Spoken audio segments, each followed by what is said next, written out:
Alright, response video on virtual reality. Voices in the Head has made a video titled Baldy Defends Virtual Reality.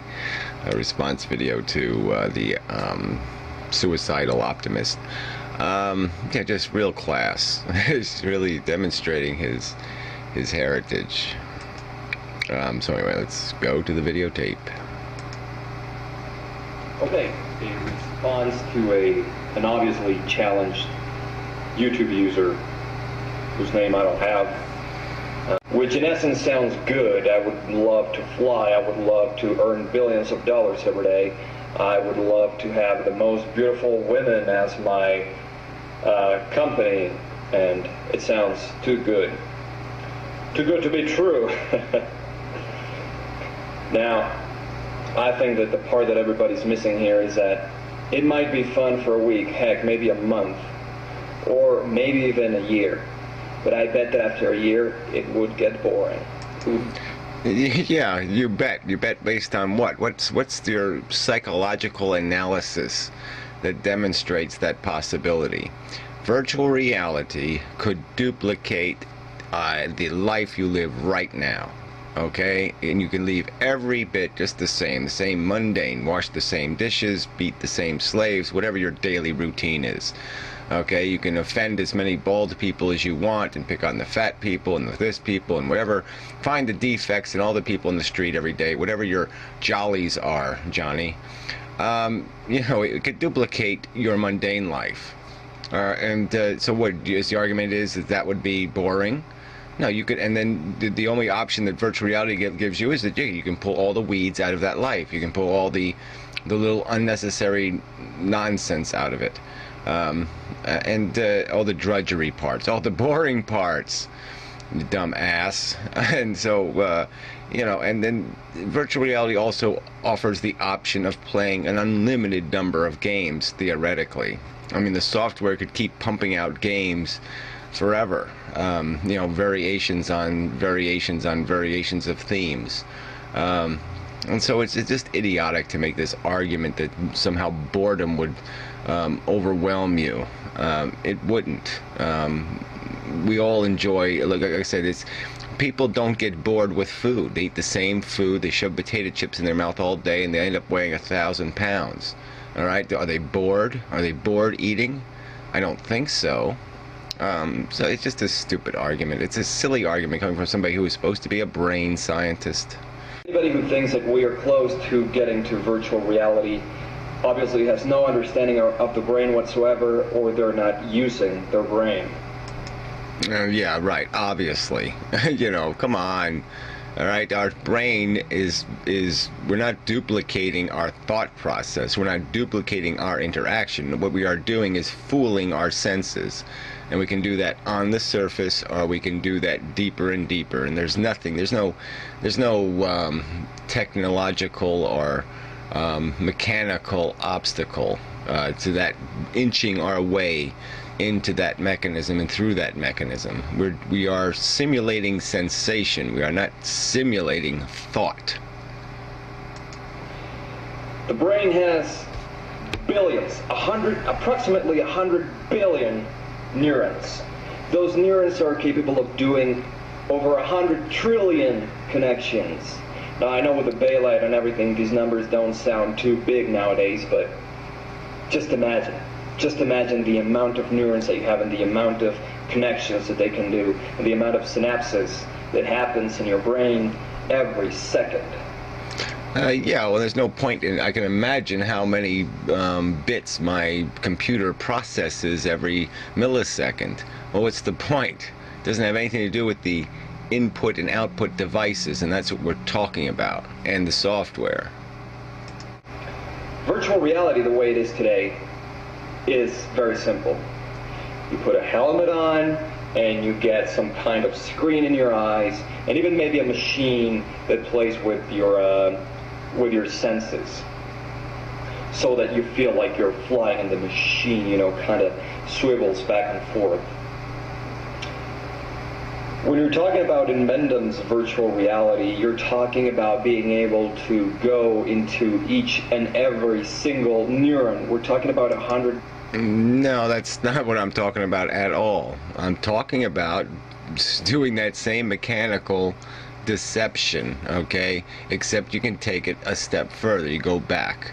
All right, it's like you can duplicate. Look, the ears are a mechanical device. They have now created implants that duplicate the mechanical function. Our eyes are a mechanical device. It's a camera, essentially. And maybe we can eventually get behind the lens and start just fiddling with the film. And the spinal cord. It's one cord for our whole body. All right, every sensation, every movement, every action takes place through that cord. And the day we figure out that those millions of arrangements is when we can solve the problem. You know, but it's not outside. It's not 5,000 years from now technology, or 1,000 years from now. It could be soon, and especially depends on what we invest in it. I mean, if we approximated the world's wealth at $1 million, the amount we're spending on virtual reality is 1 penny, maybe less, maybe a half a penny, maybe a tenth of a penny. Obviously, we haven't made it a priority. If we make it a priority, if we spend actual money on it, it'll get here soon. In order to have virtual reality so that you would taste the best tasting burger, then you would have to hack into individual neurons. No, what you would have to do is create a synthetic tongue, for example, or sense receptors in the sinuses. All you have to do is duplicate their function, duplicate their stimulation of the system in the appropriate way. So, you know, you don't have to get into every neuron, you don't have to get into synapses. We're talking about input and output devices, okay? We don't need the output part because that's going to be an illusion. All we need is the input, okay? We're just fooling the input devices. Having your brain think that you're eating a burger, you would have to hack into more than 1 million neurons. And over... Yeah, well, I'm still going to make the argument. You wouldn't be hacking into neurons individually, okay? You'd be hacking into nerve cells and nerve fibers, but the actual neurons you probably wouldn't be touching. Of course, if you want to take it, you know, further and pretend that you are having sex with the most beautiful woman, as the example in Mendham uses, you know how many neurons you would have to hack just to make that happen? To pretend like that's going to happen? It's just absurd. And yeah, it's not absurd. I mean, look, everybody, we've all done it. We've all experienced it. We watch something on a flat, stupid television screen, a movie or a video game, and we get caught up in it. All right, and so all we're talking about is just gradually enhancing that experience by adding the more sensation. Okay, we got movie theaters where they make your seat vibrate. You know, we had 3D. You know, little games we play to fool our senses. All right, little cheap, you know, versions. And all we're talking about is taking that the next logical step. Now you're just a naysayer, and people say we couldn't get to the moon. Yeah, but you're talking about people that don't know anything about astronomy. Yeah, so what's your excuse? That's the funny part, isn't it? I mean, you're supposed to be a brain scientist, and you don't seem to understand first basic human psychology. You play silly games where you say Baldy defends virtual reality. What kind of silly game is that? Why are you even in this controversy anyway? I mean, you're playing a silly little childish psychic game. I mean, you're obviously emotionally retarded, and yet you'll sit there and think you're an authority on something, especially the brain. I mean, come on, you're an authority on asshole. That's your authority. I'll respect your opinion on asshole, but I'm not going to respect your opinion on the brain. So when